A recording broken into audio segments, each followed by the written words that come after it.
Alhamdulillahirabbil alamin. Assalatu wassalam ala Rasulillah.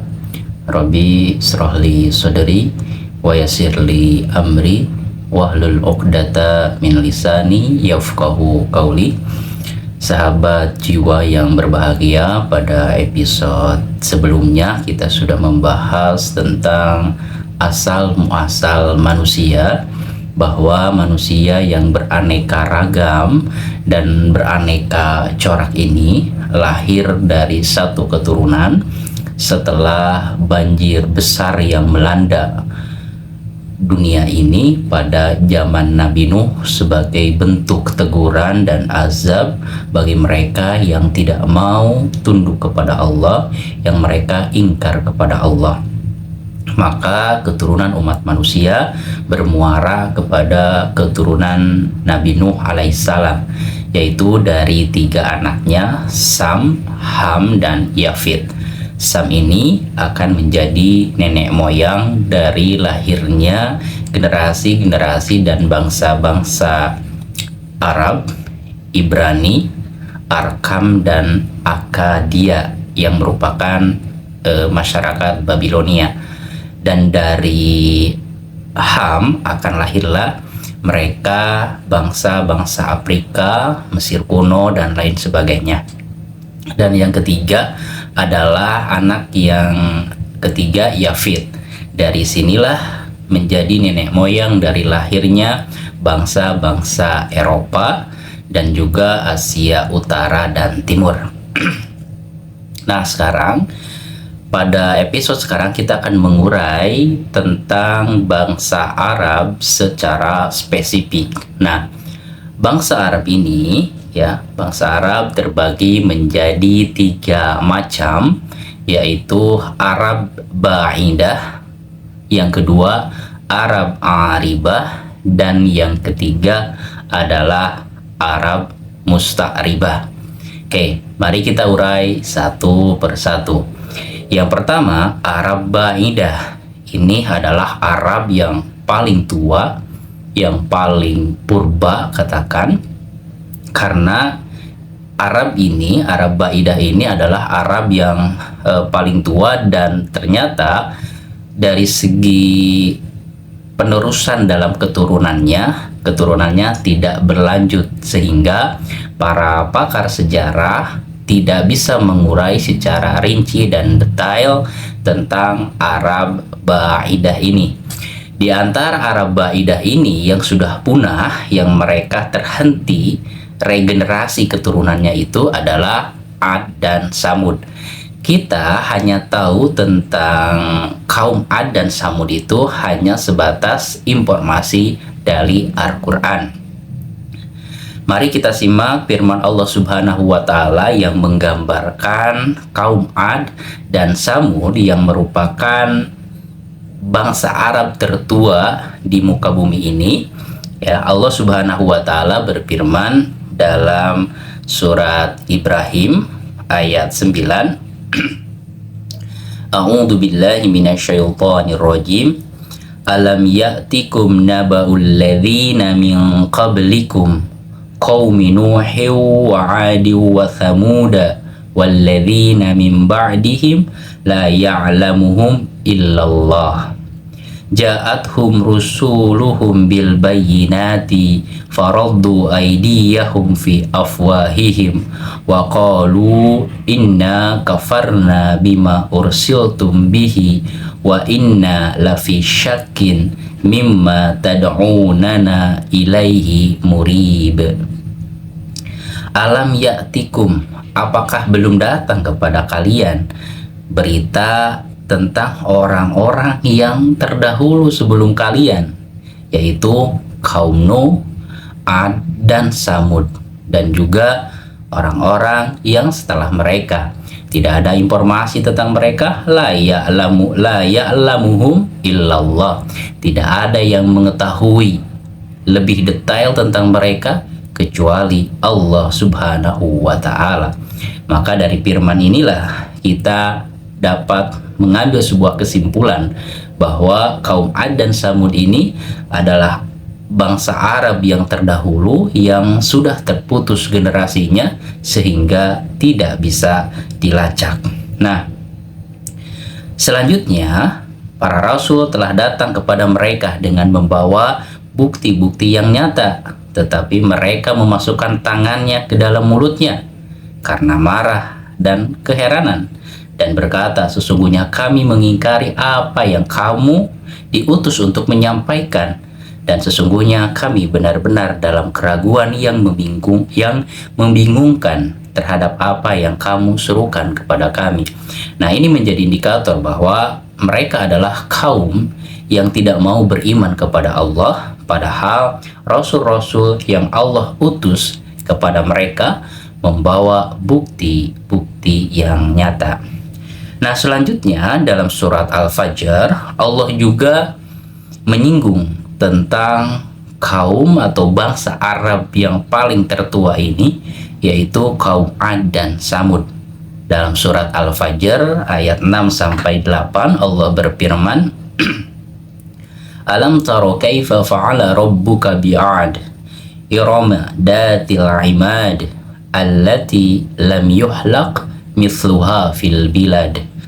Tidakkah engkau memperhatikan bagaimana Tuhanmu memperlakukan kaum Ad, irama datil imad, yaitu penduduk kota Iram yang mempunyai bangunan-bangunan yang tinggi, yang megah, allati lam yuhlaq mithluha fil bilad, yang dimana bangunan-bangunan yang tinggi ini tidak pernah diciptakan, tidak pernah ada dari sebelumnya.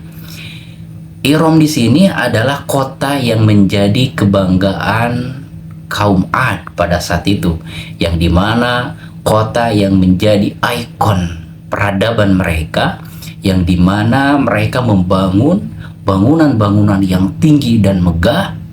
Dan yang kedua yang lebih luar biasanya adalah ternyata bangunan-bangunan yang mereka buat itu belum pernah ada sebelumnya dari umat-umat terdahulu yang membangunnya, yang menyerupai apa yang dibangun oleh kaum Ad. Nah, ini menjawab sebuah misteri bagaimana kita melihat peninggalan bangunan terdahulu yang dimana para ilmuwan pun banyak terheran-heran bagaimana pada zaman dahulu kala yang belum ada teknologi, tapi umat terdahulu sudah bisa memotong-motong batu yang besar, bukan ukuran kecil, tapi dengan ukuran yang besar yang bertonton besarnya. Secara logika, bagaimana mereka manusia biasa menyusun bangunan yang begitu tinggi dengan simetris yang sangat luar biasa? Logika kita tidak nyampai. Kenapa? Karena zaman sekarang pun ketika membuat bangunan yang megah, yang tinggi, butuh alat teknologi yang canggih. Lalu bagaimana dengan mereka yang menyusun bangunan-bangunan yang tinggi dengan batu-batu yang besar, dengan potongan yang simetris? Maka ada sebuah konspirasi bahwa mereka itu dibantu oleh alien dan lain sebagainya. Bahkan ada sebuah teori cocoklogi bahwa sinar laser itu ya sudah ada sejak zaman dahulu kala, karena melihat peninggalan-peninggalan sejarah dari bangunan-bangunan yang megah itu ada sebuah potongan yang begitu simetris tapi tidak selesai. Kenapa? Karena kalau contohnya dipahat dengan pahatan untuk batu itu nggak mungkin sampai simetris lurus ini. Dan ini kejadiannya tidak satu batu dua batu, tapi bangunan yang begitu besar, yang begitu simetris luar biasa.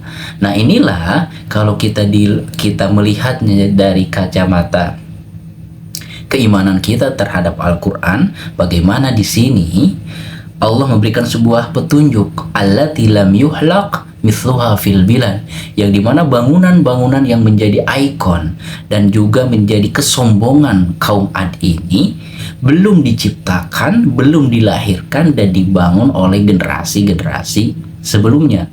Bahkan mungkin banyak juga peninggalan orang-orang terdahulu yang masih menyisakan banyak beribu pertanyaan, banyak beribu misteri yang belum dipecahkan oleh para ilmuwan sekalipun.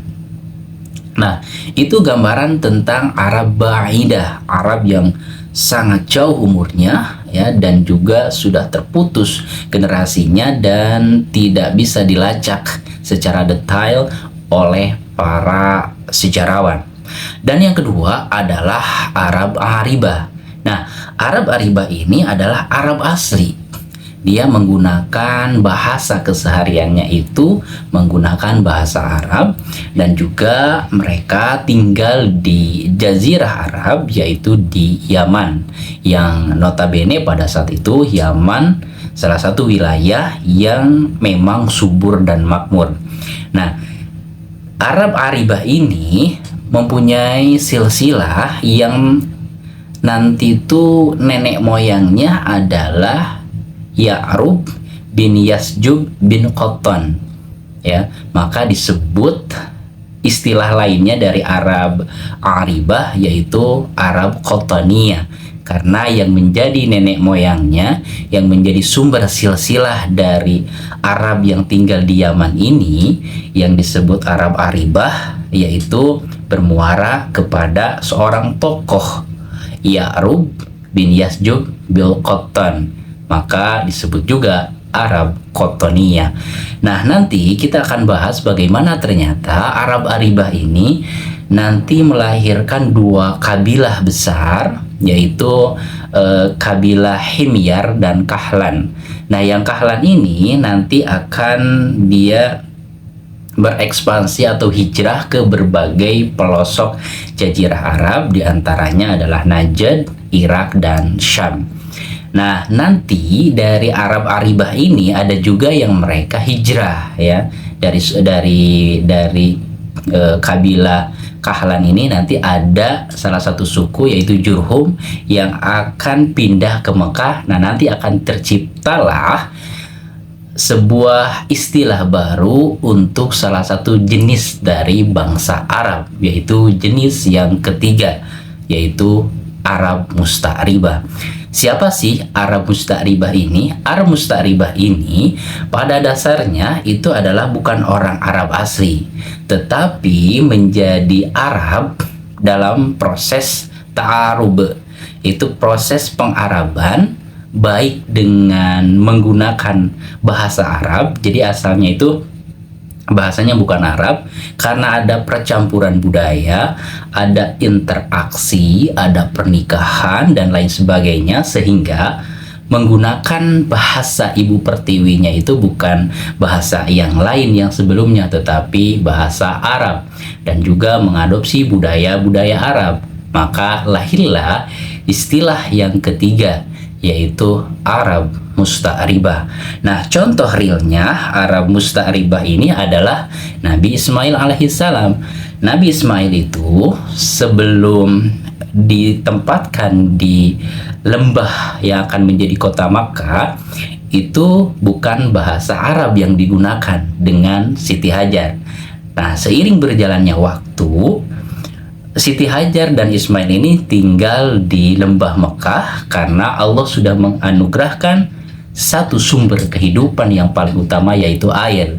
Nah, maka bangsa Arab yang dari Yaman tadi, yang Arab Aribah dalam kabilah Kahlan, dia punya salah satu personilnya yaitu suku Jurhum, yang mereka melakukan sebuah perjalanan karena nanti akan ketemu kenapa Arab Aribah yang tinggal di Yaman ini melakukan sebuah perjalanan ke berbagai wilayah. Nanti kita akan bahas di episode berikutnya.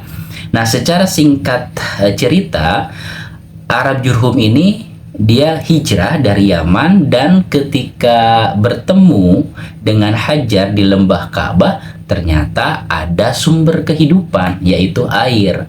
Nah, maka minta izinlah ya suku Jurhum ini untuk tinggal bersama di sekitar lembah Mekah pada saat itu, sehingga Ismail tumbuh besar ya, remaja, pemuda, dan akhirnya menikah Menikahnya dengan siapa? Menikahnya dengan salah satu anak dari tokoh suku Jurhum.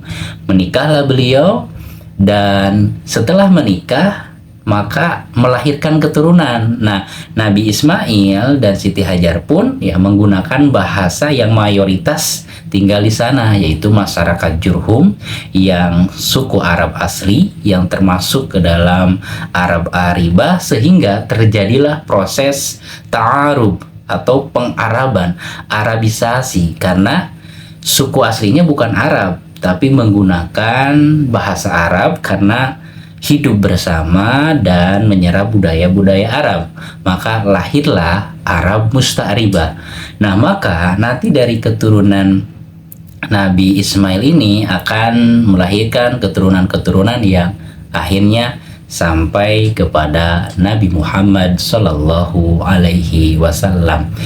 Nah, itulah sahabat ya, cerita atau gambaran bagaimana suku Arab ini tercipta, dan bagaimana suku Arab ini memiliki berbagai jenis varian atau berbagai jenis bahasa. Arab Ba'idah ada, dan Arab Aribah, dan juga Arab Musta'ribah.